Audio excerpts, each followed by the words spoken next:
ಬೆಳಗಾವಿಯಲ್ಲಿ ಯಾವ ರೀತಿ ಪ್ರತಿಭಟನೆ ಆಗ್ತಾ ಇದೆ, ಜೊತೆಗೆ ಏನಂದರೆ ಶ್ರೀಶೈಲ ಜಗದ್ಗುರುಗಳೇ ಈಗ ಲೈವಿಗೆ ಬಂದಿದ್ದರು, ಅವರೇ ಮಾತಾಡಿದ್ರು. ಇನ್ನೂ ಏನಾದರೂ ನ್ಯಾಯ ಸಿಗಲಿಲ್ಲ ಅಂತಂತಂದರೆ ಇವರ ಹೋರಾಟದ ಜೊತೆ ನಾವಿದ್ದೀವಿ ಎನ್ನುವಂಥ ಸಂದೇಶವನ್ನು ತುಂಬ ಸ್ಪಷ್ಟವಾಗಿ ಸ್ವಾಮೀಜಿಗಳು ಕೂಡ ಈಗಾಗಲೇ ರವಾನಿಸಿದ್ದಾರೆ. ಇನ್ನು ಬಾಗಲಕೋಟೆಯ ಸ್ಥಿತಿಗತಿಗಳೇನು? ಬಾಗಲಕೋಟೆಯಲ್ಲಿ ವಿಪರೀತ ಪ್ರಮಾಣದಲ್ಲಿ ಸ್ಟ್ರೈಕ್ ನಡೀತಾ ಇದೆ. ಹೆಣ್ಣು ಮಕ್ಕಳನ್ನೇ ರಸ್ತೆಯನ್ನು ಬಂದ್ ಮಾಡಿ ಕೂತ್ಕೊಂಡ್ಬಿಟ್ಟಿದ್ದಾರೆ. ಇನ್ನು ವೆಹಿಕಲ್ಗಳು ಸಾಲುಗಟ್ಟಿ ನಿಂತಿವೆ, ಟ್ರಾಫಿಕ್ ಜಾಮ್, ಜೊತೆಗೆ ಹೋರಾಟ ಬೇರೆ ಸಾಗ್ತಾ ಇದೆ. ರವಿ ಮುಖಿ ನಮ್ಮೊಂದಿಗೆ ಈಗ ನೇರ ಸಂಪರ್ಕದಲ್ಲಿದ್ದಾರೆ. ರವಿ ಮುಖಿ, ಪ್ರತಿಭಟನೆ ಆಗ್ತಿರುವಂಥ ಸ್ಥಳದಲ್ಲಿದ್ದೀರಿ, ಅಲ್ಲಿನ ಸ್ಥಿತಿಗತಿಗಳೇನು, ಜನ ಏನಂತಾರೆ? ರವಿ ಮುಖಿ.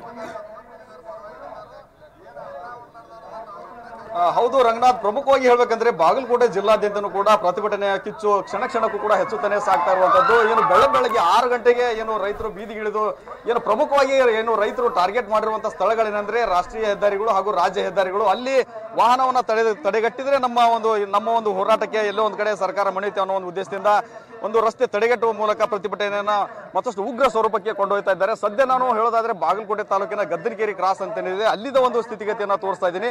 ಇಲ್ಲಿ ದೃಶ್ಯದಲ್ಲಿ ಗಮನಿಸ್ತಾ ಇರಬಹುದು, ಸಾಕಷ್ಟು ಸಂಖ್ಯೆಯಲ್ಲಿ ಏನು ರೈತರು ಕೂಡ ಪ್ರತಿಭಟನೆ ಭಾಗಿಯಾಗಿದ್ದಾರೆ. ಮೊದಲನೇದಾಗಿ ಹೇಳ್ಬೇಕಂದ್ರೆ ಇಲ್ಲಿ ಪೊಲೀಸರು ಬ್ಯಾರಿಕೇಡ್ ಅನ್ನ ಹಾಕಿ, ಅಂದ್ರೆ ಇಲ್ಲಿ ಯಾವುದೇ ರೀತಿ ಭದ್ರತಾ ಲೋಪ ಆಗಬಾರ್ದು ಹೇಳ್ಕೊಂಡು ಪೊಲೀಸರು ಕೂಡ ಏನು ಬ್ಯಾರಿಕೇಡ್ ಅನ್ನ ಹಾಕಿ ಭದ್ರತೆಯನ್ನ ಕಲ್ಪಿಸ್ತಾ ಇರುವಂತದ್ದು. ಅದರ ಜೊತೆಗೆ ಒಂದ್ ಕಡೆ ಇಲ್ಲಿ ಸಾಕಷ್ಟು ಸಂಖ್ಯೆಯಲ್ಲಿ ಪೊಲೀಸರು ಕೂಡ ಬೀಡು ಬಿಟ್ಟಿರುವಂತದ್ದು. ಅದ್ರ ಜೊತೆಗೆ ಸ್ಥಳದಲ್ಲಿ DAR ವ್ಯಾನ್ಗಳು ಕೂಡ ಇದೆ, ಪೊಲೀಸ್ ಅಧಿಕಾರಿಗಳು ಕೂಡ ಇಲ್ಲಿ ಸ್ಥಳದಲ್ಲಿ ನಿಂತಿರುವುದನ್ನು ಕೂಡ ನಾವು ಗಮನಿಸ್ತಾ ಇದೀವಿ.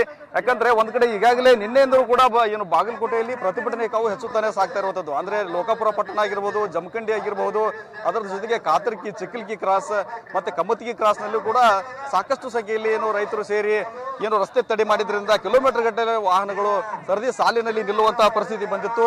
ಈಗ ಏನು ಗದ್ದನಗೇರಿ ಕ್ರಾಸ್ ಅಂದ್ರೆ ಪ್ರಮುಖವಾಗಿ ಹೇಳ್ಬೇಕಂದ್ರೆ ಹುಬ್ಬಳ್ಳಿ ಸೊಲ್ಲಾಪುರಕ್ಕೆ ಸಂಪರ್ಕ ಕಲ್ಪಿಸುವಂತಹ ಪ್ರಮುಖವಾದಂತಹ ಕ್ರಾಸು. ಇಲ್ಲಿ ಪ್ರತಿನಿತ್ಯ ಕೂಡ ಸಾವಿರಾರು ಸಂಖ್ಯೆಯಲ್ಲಿ ವಾಹನಗಳು ಓಡಾಡ್ತವೆ.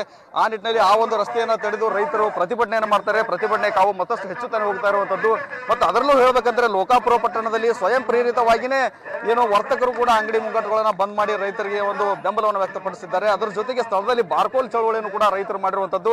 ಕೆಲವೊಂದಿಷ್ಟು ಜನ ರೈತರಿದ್ದಾರೆ. ಒಂದ್ ಕಡೆ CM ಸಭೆ ಕರೀತಾ ಇದ್ದಾರೆ. ಅದ್ರ ಜೊತೆಗೆ ರೈತರ ಒಂದು ಬೇಡಿಕೆಗಳನ್ನ ಏನ್ ಹೇಳ್ತಾರೆ, CM ನಿಂದ ಏನು ನಿರೀಕ್ಷೆ ಮಾಡ್ತಾರೆ ಅಂತ ಅವ್ರನ್ನ ಮಾತಾಡ್ಸೋದು. ಸರ್, ಈಗ CM ಸಭೆ ಕರೀತಾ ಇದ್ದಾರೆ, ನೀವು ನಿರಂತರವಾಗಿ ಪ್ರತಿಭಟನೆ ಮಾಡ್ತಾ ಇದ್ದೀರಾ, ಏನ್ ನೀವು ಎಕ್ಸ್ಪೆಕ್ಟ್ ಮಾಡ್ತಾ ಇದ್ರಿ CM ಅವರಿಂದ ಅಂತ? ಇವತ್ತು 8-10 ದಿವಸ ಆತ ನಾವು ಕಬ್ಬು ಬೆಳೆಗಾರ ಹೋರಾಟ ನಡೆದು CM ಮೇಲೆ ಭರವಸೆ ಇಟ್ಟಿದ್ದೇವೆ, ರಾಜ್ಯದ ಮುಖ್ಯಮಂತ್ರಿ ಮೇಲೆ ಭರವಸೆ ಇಟ್ಕೊಂಡೇವೆ. ಇವತ್ತು ನಾವು ಕನಿಷ್ಠ 3,500 ರೂಪಾಯಿ CM ಅವರು ಈ ರಾಜ್ಯದ ಮುಖ್ಯಮಂತ್ರಿಗಳು ನಮ್ಗೆ ಬಿಲ್ ಕೊಡಿಸ್ತಾರ ಅನ್ನೋ ಭರವಸೆ ಇಟ್ಕೊಂಡು ನಾವು ಇವತ್ತು ಹೋರಾಟ ನಡೆಸಿವು. ಅಕಸ್ಮಾತ್ ಈ ಹೋರಾಟವನ್ನು ಮೀಟಿಂಗ್ ವಿಫಲ ಆದ್ರ ಈ ಹೋರಾಟ ಇನ್ನೂ ಉಗ್ರ ರೂಪಕ್ಕೆ ಹೋಗತ್ತೆ ಅಂತಕ್ಕಂಥದ್ದು. ಈಗಾಗಲೇ TV ಮುಖಾಂತರ ನೋಡ್ರಿ, ಮಾಧ್ಯಮ ಮುಖಾಂತರ ಎಲ್ಲ ನೋಡಿರಿ ನೀವು. ಇಡೀ ರೈತ ಕುಲದ ಪರವಾಗಿ ಇಡೀ ಎಲ್ಲರೂ ಅನ್ನ ಉಣ್ಣುವಂತ ಜನಾಂಗ ರೈತರಿಗೆ ಸಪೋರ್ಟ್ ಅದಾರ. ಇವತ್ತ ಆ ಬಿಲ್ ತಗೊಂಡ ಒಕ್ಕಲ್ತನ ಮಾಡಕ್ ಆಗಲ್ಲ ಅಂತ ವಿಚಾರದೊಳಗ ನಾವು ಸತತ ಎಲ್ಲರೂ ಇಡೀ ಉತ್ತರ ಕರ್ನಾಟಕದೊಳಗೆ ಎಲ್ಲರೂ ಬೀದಿ ಮೇಲೆ ಬಂದಿರತಕ್ಕಂಥ ಉದಾಹರಣೆ ಐತಿ. ಅದಕ್ಕೆ CM ಅವ್ರಿಗೆ ನಾವು ಎಚ್ಚರಿಕೆ ಕೊಡ್ತೇವೆ. ಇವತ್ತಿನ ದಿವಸ ನೀವು ಕನಿಷ್ಠ 3,500 ರೂಪಾಯಿ ಬೆಲೆ ಕೊಡಿಸಿದ್ರೆ ಸರಿ, ಕೊಡಿಸಿದ್ರೆ 1 ರೂಪಾಯಿನೂ ಕಡಿಮೆ ಮಾಡಿದ್ರು ನಾವು ಒಪ್ಪಂಗಿಲ್ಲ ಅಂತಕ್ಕಂಥದ್ದು ವಿಚಾರದೊಳಗೆ ನಾವು ಹೋರಾಟ ಐತಿ ಇವತ್ತ. ಅದಕ್ಕೆ ಈ ಸರ್ಕಾರಕ್ಕೆ ನಾವು ಮಾನ ಮರ್ಯಾದೆ ಇದ್ರೆ ಜಾರಕರ್ತ ಅವ್ರನ್ನ ಕಿವಿ ಹಿಂಡಿ ಕೆಲಸ ಮಾಡ್ಬೇಕಂತಕ್ಕಂಥದ್ದು ರಾಜ್ಯದ ಮುಖ್ಯಮಂತ್ರಿಗೆ ಹೇಳ್ತಾರೆ. ಎಲ್ಲ ಒಂದ್ ಕಡೆ ಈ ಸಕ್ಕರೆ ಕಾರ್ಖಾನೆಗಳು ರಾಜಕಾರಣಿಗಳ ಹಿಡಿತದಲ್ಲಿರುವಂತದ್ದು. ಬಾಗಲಕೋಟೆ ಜಿಲ್ಲೆಯಲ್ಲೂ ಕೂಡ ಬಹುತೇಕ ಕಾರ್ಖಾನೆಗಳು ರಾಜಕಾರಣಿಗಳ ಮಾಲೀಕತ್ವಕ್ಕೆ ಸೇರಿರೋದ್ರಿಂದ ಎಲ್ಲ ಒಂದ್ ಕಡೆ ಇದರ ಲಾಬಿ ಕೂಡ ಇಲ್ಲಿ ನಡೀತಾ ಇದೆ ಅಂತ ಅನಿಸ್ತಾ ಇದೆ, ಹೇಗೆ ಅಂತಂದು? ಅದು ಒಂದು ಸಹಜ ಅದ. ಇವತ್ತಿನ ದಿವಸ ಸಕ್ರಿ ಲಾಬಿಗೆ ಸರ್ಕಾರ ಬೆಂಡ್ ಆಗೈತೆ ಅಂತಕ್ಕಂಥದ್ದು ಸ್ಪಷ್ಟವಾಗಿ ಅರ್ಥ ಆಗೈತಿ. ಇವತ್ತು 12 ದಿವಸ ಗಟ್ಟಲೆ ಬೀದಿ ಮೇಲೆ ರೈತರು ಇರ್ತಾರಂದ್ರ ಸಕ್ರಿ ಲಾಬಿಗೆ ಸರ್ಕಾರ ಬೆಂಡ್ ಆಗೈತೆ ಅನ್ನೋದು ಸ್ಪಷ್ಟವಾಗಿ ಅರ್ಥ ಆಗೈತಿ. ಅದ ಅಭಿಪ್ರಾಯ ಇವ್ರು ತಕೋಬೇಕಾದ್ರ ಕಾರ್ಖಾನೆ ಅವ್ರ ಕಡೆ ಬಿಲ್ ಕೊಡಿಸ್ಬೇಕ ಸರ್ಕಾರ ಅಂತ ಹೇಳ್ಕಂತಕ್ಕಂಥದ್ದು ನಾವು ಹೇಳ್ತೇವೆ. ಈ ಸಭೆಯಲ್ಲಿಂದ ಕೊನೆಗೆ ಒಂದ್ ವೇಳೆ ಒಳ್ಳೆ ಶುಭ ಸುದ್ದಿ ಸಿಕ್ಕರೆ ಒಂದು ಮಾತು, ಸರಿಯಾಗಿ ಇಲ್ಲಿ ಏನಾದರೂ ನಿಮಗೆ ಒಂದು ಅನುಕೂಲವಾಗುವ ರೀತಿಯಲ್ಲಿ ಒಂದು ನಿರ್ಧಾರ ಬರೆದಿದ್ರೆ ಮುಂದಿನ ನಡೆ ಏನಾಗಿರುತ್ತೆ ಸರ್? ನಮ್ಮ ನಿರೀಕ್ಷೆ ಪ್ರಕಾರ ರೇಟ್ ಬಂದ್ರೆ ಸರಿ, ಬರದೇ ಹೋದ್ರ ರಾಜ್ಯ ಸರ್ಕಾರನೂ ಕೇಳಂಗಿಲ್ಲ, ಕೇಂದ್ರ ಸರ್ಕಾರನೂ ಕೇಳಂಗಿಲ್ಲ. ನಾವು ಇವತ್ತು ನಮ್ಮ ಹೋರಾಟ ಉಗ್ರ ರೂಪಕ್ಕೆ ಹೋಗತ್ತೆ ಅಂತಕ್ಕಂಥದ್ದು ಹೇಳ್ತೇವೆ. ಹೋರಾಟ ಯಾವ ರೀತಿ ಇರ್ತೈತೆ ಅಂತಕ್ಕಂಥದ್ದು ನಾವು ಹೇಳಕ್ಕಾಗಂಗಿಲ್ಲ. ಇವತ್ತು ನಾವು ಸಹನೆ ಕಟ್ಟಿ ಹೊಡೆದತ್ತೆ, ಹೊಡಿಬಾರ್ದಂತಕ್ಕಂಥ ವಿಚಾರದೊಳಗದೇವು. ನಾವು ರೈತರು ಯಾರು ಕಾನೂನು ಕೈ ತಗೊಳ್ಳೋರಲ್ಲ. ಅಕಸ್ಮಾತ್ ಸರ್ಕಾರ ನಮ್ಮ ಪರವಾಗಿ ನಿಲ್ದವಾದ್ರೆ ನಮ್ಮ ಹೋರಾಟವನ್ನು ಎಲ್ಲಿಗೆ ಹೋಗತ್ತೆ ಅನ್ನೋದು ಯಾರಿಗೆ ಹೇಳಕ್ಕಾಗಲ್ಲ. ಅದನ್ನ ಸರ್ಕಾರ ಎದುರಿಸಬೇಕಾಗತ್ತಂತಕ್ಕಂಥ ಸರ್ಕಾರ ಕೇಳ್ತಾನೆ. ಜೊತೆಗೆ ಇನ್ನೊಬ್ಬರು ರೈತ ಮುಖಂಡರಿದ್ರೆ ಅವ್ರನ್ನ ಮಾತಾಡ್ಸೋಣ. ಸರ್, ಈಗ ಬೆಳಿಗ್ಗೆ ಅಂತಾನೆ ಇಲ್ಲೆಲ್ಲ ಇದನ್ನ ಮಾಡ್ತಾ ಇದ್ದೀರಾ, ರಸ್ತೆಯನ್ನ ತಡೆ ಮಾಡಿ ಪ್ರತಿಭಟನೆಯನ್ನ ಹೆಚ್ಚುತ್ತಾನೆ ಸಾಗ್ತಾ ಇರುವಂತದ್ದು, ಏನ್ ಹೇಳ್ತೀರಿ ಅಂತ ಅನಿಸ್ತು? ಈಗಾಗಲೇ ಸರ್ಕಾರದ ಪ್ರತಿನಿಧಿಗಳು 2 ದಿವಸ ಗಡುವನ್ನ ಕೊಟ್ಟಿದ್ದಾರೆ. ಆದಷ್ಟು ಮಟ್ಟಿಗೆ ನಮ್ಮ ರೈತ ನಾಯಕರ ಜೊತೆ ಮಾತಾಡ್ಕೇಸಿಂದ ನಾವು ಇದನ್ನ ಹೋರಾಟವನ್ನ ಜನರಿಗೆ ತೊಂದರೆ ಆಗಲಾರ್ದಂಗ ಇವತ್ತು ವ್ಯವಸ್ಥೆ ಮಾಡ್ಕೋತೇವು. ಇದು 2 ದಿನದ ಒಳಗೆ ಇದೇನ್ರ ಮುಕ್ತಾಯ ಆಗದೆ ಹೋದ್ರಂದ್ರೆ ನಾವು ಅನಿರ್ದಿಷ್ಟ ಹಗಲು ರಾತ್ರಿ ರಾಷ್ಟ್ರೀಯ ಹೆದ್ದಾರಿಗಳನ್ನ ಬಂದ್ ಮಾಡಿ ಕಸಿಂದ ನಾವು ಬೆಲೆನ ತಗೊಳ್ಳೋಂತ ಬರ್ತೈತಿ.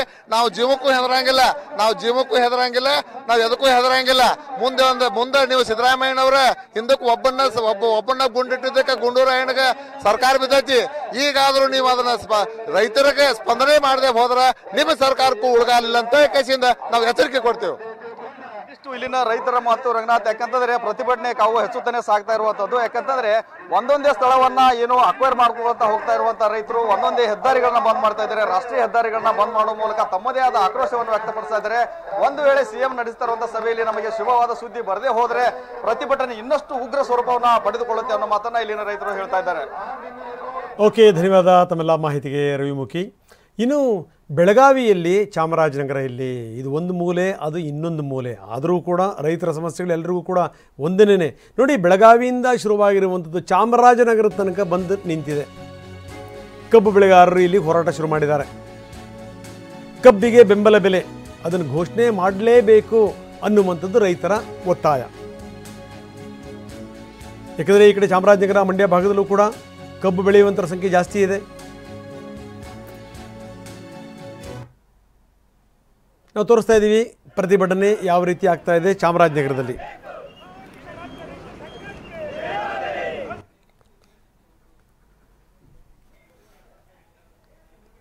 ಪ್ರತಿಭಟನೆ ನಡೀತಾ ಇದೆ, ಅದರ ದೃಶ್ಯಾವಳಿಗಳನ್ನು ನಾವು ತೋರಿಸ್ತಾ ಇದ್ದೀವಿ. ಒಂದು ಕಡೆ ಕುಂದಾನಗರಿಯಿಂದ ಹಿಡಿದು ಚಾಮರಾಜನಗರ ತನಕ ಪ್ರತಿಭಟನೆ.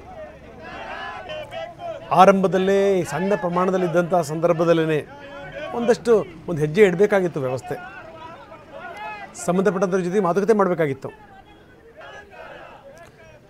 ಬನ್ನಿ, ನಮ್ಮ ಪ್ರತಿನಿಧಿ ಸೂರಜ್ ಅಲ್ಲಿಂದ ಒಂದು ಪ್ರತ್ಯಕ್ಷ ವರದಿ ಕೊಟ್ಟಿದ್ದಾರೆ, ನೋಡೋಣ. ಕಬ್ಬಿಗೆ ಬೆಂಬಲ ಬೆಲೆಯನ್ನು ಘೋಷಿಸುವಂತೆ ರಾಜ್ಯಾದ್ಯಂತ ರೈತರು ಕೂಡ ಬೀದಿಗೆ ಇಳಿದು ಪ್ರತಿಭಟನೆ ಮಾಡ್ತಾ ಇದ್ದಾರೆ. ತಾವು ಕೂಡ ನೋಡ್ತಾ ಇರ್ಬೋದು, ಈಗ ಗಡಿನಾಡ ರೈತರು ಕೂಡ ರೊಚ್ಚಿಗೆದ್ದಿರುವಂಥದ್ದು. ಪ್ರಮುಖವಾಗಿ ಕಬ್ಬಿಗೆ 3,500 ಬೆಂಬಲ ಬೆಲೆಯನ್ನು ಘೋಷಣೆ ಮಾಡಲೇಬೇಕು ಅಂತ ಹೇಳಿ ಪಟ್ಟಿಡಿದಿರುವಂಥದ್ದು. ಏನು ಚಾಮರಾಜನಗರದಲ್ಲಿ ಭಾಗ್ಯರಾಜ್ ಅವರ ನೇತೃತ್ವದಲ್ಲಿ ಒಂದು ಪ್ರತಿಭಟನೆ ಕೂಡ ನಡೀತಾ ಇರುವಂಥದ್ದು.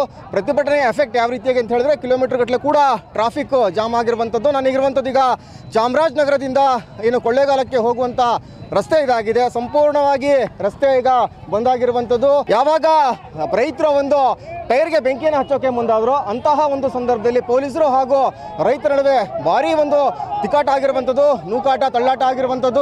ಪ್ರಮುಖವಾಗಿ ಟೈರ್ನ ಕೂಡ ಕಿತ್ಕೊಂಡು ರೈತರನ್ನ ಒಂದು ಪ್ರತಿಭಟನೆಯನ್ನು ಹತ್ತಿಕ್ಕುವಂತ ಕೆಲಸಕ್ಕೆ ಮುಂದಾದ್ರು. ಇನ್ನು ಈಗ ರಸ್ತೆಯಲ್ಲೇ ಕುಳಿತುಕೊಂಡು ಏನು ಪ್ರತಿಭಟನೆ ಮಾಡ್ತಾ ಇದ್ದಾರೆ ರೈತರು. ಪ್ರಮುಖವಾಗಿ ನಮ್ಮ ಬೇಡಿಕೆಯನ್ನ ಈಡೇರಬೇಕಂತ ಹೇಳ್ತಾ ಇದ್ದಾರೆ. ಯಾವುದೇ ಕಾರಣಕ್ಕೂ ಕೂಡ ನಾವು ರಸ್ತೆಯನ್ನ ಬಿಡೋದಿಲ್ಲ, ಈ ರಸ್ತೆ ತಡೆ ಮಾಡೇ ಮಾಡ್ತೇವೆ, ನಮಗೆ ನ್ಯಾಯ ಸಿಗಲೇಬೇಕು ಅಂತ ಹೇಳ್ತಿರುವಂಥದ್ದು. ಇನ್ನು ಈ ಕುರಿತು ಮಾತಾಡಕ್ಕೆ ನಮ್ಮ ಜೊತೆ ಕಬ್ಬು ಬೆಳೆಗಾರರ ಸಂಘದ ರಾಜ್ಯಾಧ್ಯಕ್ಷರಾಗಿರುವಂತಹ ಭಾಗ್ಯರಾಜ್ ಅವರಿದ್ದಾರೆ, ಅವ್ರನ್ನೇ ಮಾತಾಡೋಣ. ಸರ್, ಈಗಾಗಲೇ ಕೂಡ ಕಬ್ಬಿಗೆ 3,500 ಬೆಂಬಲ ಬೆಲೆ ನೀಡಲೇಬೇಕು ಅಂತ ಹೇಳಿ ರಾಜ್ಯಾದ್ಯಂತ ಹೋರಾಟ ಆಗ್ತಾ ಇದೆ. ತಾವು ಕೂಡ ಪ್ರತಿಭಟನೆ ಮಾಡ್ತಾ ಇದ್ರು. ಆದ್ರೆ ಒಂದು ಹೈಡ್ರಾಮಾ ಸೃಷ್ಟಿ ಆಯಿತು. ಟೈರ್ ಬೆಂಕಿ ಹಚ್ಚೋ ಸಂದರ್ಭದಲ್ಲಿ ಆ ಟೈರ್ನ ಕಿತ್ಕೊಂಡ್ರು. ಆದ್ರೆ ಯಾಕೆ ಪ್ರತಿಭಟನೆ ಹತ್ತಿಕ್ಕೋ ಕೆಲಸ ಮುಂದಾಗ್ತಿದ್ದಾರೆ ಪೊಲೀಸರು, ಏನ್ ಕತೆ ಅಂತ? ರಾಜ್ಯ ಸರ್ಕಾರ ಪೊಲೀಸ್ ಅಧಿಕಾರಿಗಳನ್ನ ದುರ್ಬಳಕೆ ಮಾಡಿಕೊಂಡು ಪ್ರತಿಭಟನೆಯನ್ನು ಹತ್ತಿಕ್ಕಂತ ಕೆಲಸವನ್ನ ಎಲ್ಲ ಕಡೆ ಮಾಡ್ತಾ ಇದೆ. ಯಾಕೆ ಮಾಡ್ತಾ ಇದೆ ಅಂತ ಹೇಳಿದ್ರೆ, ರಾಜ್ಯದಲ್ಲಿ ಪ್ರತಿಭಟನೆ ಕಾವು ಇವತ್ತು ಸಕ್ಕರೆ ಕಾರ್ಖಾನೆ ಮಾಲೀಕರ ಜೊತೆ ಚರ್ಚೆ ಆಗ್ತಾ ಇದೆ. 1 ಗಂಟೆಗೆ ರೈತರ ಜೊತೆ ಚರ್ಚೆ ಆಗ್ತಾ ಇದೆ. ಆ ಚರ್ಚೆ ನಿರ್ಧಾರದಲ್ಲಿ ರೈತರ ಪರವಾಗಿ ಕಟಾವು ಸಾಗಾಣಿಕೆಯನ್ನು ಬಿಟ್ಟು 3,500 ರೂಪಾಯಿನ ನಿಗದಿ ಮಾಡಲೇಬೇಕು. ಬೇರೆ ಬೇರೆ ರಾಜ್ಯಗಳಲ್ಲಿ ಇರ್ತಕ್ಕಂಥ ನಿದರ್ಶನ ಇದೆ. ರಾಜ್ಯ ಸರ್ಕಾರ ತನ್ನ ಅಂಗಳದಲ್ಲಿ ಇರ್ತಕ್ಕಂಥ ಚೆಂಡನ್ನು ಕೇಂದ್ರಕ್ಕೆ ಒದೆಯುವಂತ ಪ್ರಯತ್ನ ಮಾಡ್ತಾ ಇದೆ. ಒಂದು ಕಡೆ ಪ್ರತಿಭಟನೆಯನ್ನು ಪೊಲೀಸರಿಂದ ಹತ್ತಿಕ್ಕಂಥದ್ದು, ಮತ್ತೊಂದು ಕಡೆ ಕೇಂದ್ರಕ್ಕೆ ಬಿಟ್ಟು ತೋರ್ತಕ್ಕಂಥದ್ದು. ರಾಜ್ಯಪಾಲರಿದ್ದಾಗಲೂ ಕೂಡ 150 ರೂಪಾಯಿ ಕೊಡಿ 10 ವರ್ಷಗಳ ಹಿಂದೆ. ಹೋದ ಸಾರಿ ಬಸವರಾಜ ಬೊಮ್ಮಾಯಿ ಇದ್ದಾಗ 150 ರೂಪಾಯಿ ಆದೇಶ ಮಾಡಿದೆ. ಇವತ್ತು ರಾಜ್ಯ ಸರ್ಕಾರಕ್ಕೆ ಹಕ್ಕಿದೆ, ಅದನ್ನು ಮಾಡಬೇಕು. ನಾವು ಕೇಳ್ತಾ ಇರೋದು ಕಟಾವು ಸಾಗಾಣಿಕೆಯನ್ನು ಬಿಟ್ಟು 3,500 ರೂಪಾಯಿಯನ್ನ ರೈತನ ಅಕೌಂಟ್ ಜಮಾ ಮಾಡಬೇಕು. ಇಲ್ಲ ಅಂತ ಹೇಳಿದ್ರೆ ಉತ್ತರ ದಕ್ಷಿಣ ಅಲ್ಲ, ಇಡೀ ರಾಜ್ಯದ ಕಬ್ಬು ಬೆಳೆಗಾರರು ಬೀದಿಗೆ ಬರ್ತವೆ, ಸರ್ಕಾರದ ಕುರ್ಚಿಯನ್ನು ಕೀಳ್ತವೆ. ನಿಮ್ಮ ನವೆಂಬರ್ ಕ್ರಾಂತಿಲೆಲ್ಲ ಕುರ್ಚಿ ಕೀಳೋದು, ನಾವು ರೈತರು ಬಂದಿದ್ದೀವಲ್ಲ ಕಬ್ಬು ಬೆಳೆಗಾರರು, ನಾವು ನಿಮ್ಮ ಕುರ್ಚಿ ಕೀಳೋದು. ಏನು ಒಬ್ಬ ಮಂತ್ರಿ MLAಗಳು ರಾಜಕಾರಣಿಗಳ ಹತ್ರ ಸಕ್ಕರೆ ಕಾರ್ಖಾನೆ ಇದಾವಲ್ಲ, ಯಾಕೆ ನೀವು ಕೊಡೋದಕ್ಕಾಗ್ತಿಲ್ಲ? ಆಗ್ತಾ ಇಲ್ಲ.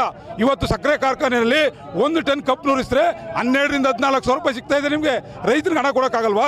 ಸಾಕಷ್ಟು ರೈತರನ್ನ ಎಳೆದಾಡುವಂತಹ ಕೆಲಸ ಕೂಡ ಮುಂದಾಗ್ತಿರುವಂತದ್ದು. ಯಾವುದೇ ಕಾರಣಕ್ಕೂ ಕೂಡ ಪ್ರತಿಭಟನೆಯನ್ನ ಮಾಡಬಾರ್ದು ಅಂತ ಹೇಳ್ತಾ ಇದ್ದಾರೆ. ಹಾಗಾಗಿ ತಾವು ನೋಡ್ತಾ ಇರ್ಬೋದು ಯಾವ ರೀತಿಯಾಗಿ ಪೊಲೀಸರು ರೈತರನ್ನ ಸೈಡಿಗೆ ಎಳಿತಾ ಇದ್ದಾರೆ ಅಂತ ಹೇಳಿ. ಯಾವುದೇ ಕಾರಣಕ್ಕೂ ರಸ್ತೆಯನ್ನ ಪ್ರತಿಭಟನೆ ಮಾಡಬಾರದು ಅಂತ ಹೇಳಿ ಹೇಳ್ತಾ ಇರುವಂತದ್ದು ಪ್ರಮುಖವಾಗಿ. ಈಗಾಗಲೇ ಕೂಡ ಸ್ಥಳದಲ್ಲಿ ಡಿವೈಎಸ್ಪಿ ಆಗಿರ್ಬೋದು, ಜೊತೆಗೆ ಇರುವಂತಹ ಪೊಲೀಸರು ಕೂಡ ಆಗಿದ್ದಾರೆ, ಸಾಕಷ್ಟು ಸಂಖ್ಯೆಯಲ್ಲಿ ಸೇರಿದ್ದಾರೆ. ಅವರೆಲ್ಲರೂ ಕೂಡ ಬಂದು ಈ ರಸ್ತೆಯನ್ನ ತೆರವುಗೊಳಿಸೋಕೆ ಮುಂದಾಗ್ತಿದ್ದಾರೆ. ಒಂದ್ ವೇಳೆ ಏನಾದರೂ ಕೂಡ ರಸ್ತೆಯನ್ನ ತೆರವು ಮಾಡಲಿಲ್ಲದೆ ಹೋದ್ರೆ ನಿಮ್ಮನ್ನ ಬಂಧನ ಮಾಡ್ತೀವಿ ಅಂತ ಹೇಳ್ತಿದ್ದಾರೆ. ಸಾಕಷ್ಟು ಹೈಡ್ರಾಮಾಕ್ಕೆ ಸಾಕ್ಷಿ ಆಗ್ತಿದೆ. ಕ್ಯಾಮ್ರಾ ಪರ್ಸನ್ ಮಧು ಜೊತೆ ಸೂರಜ್ ಪ್ರಸಾದ್, TV9 ಚಾಮರಾಜನಗರ.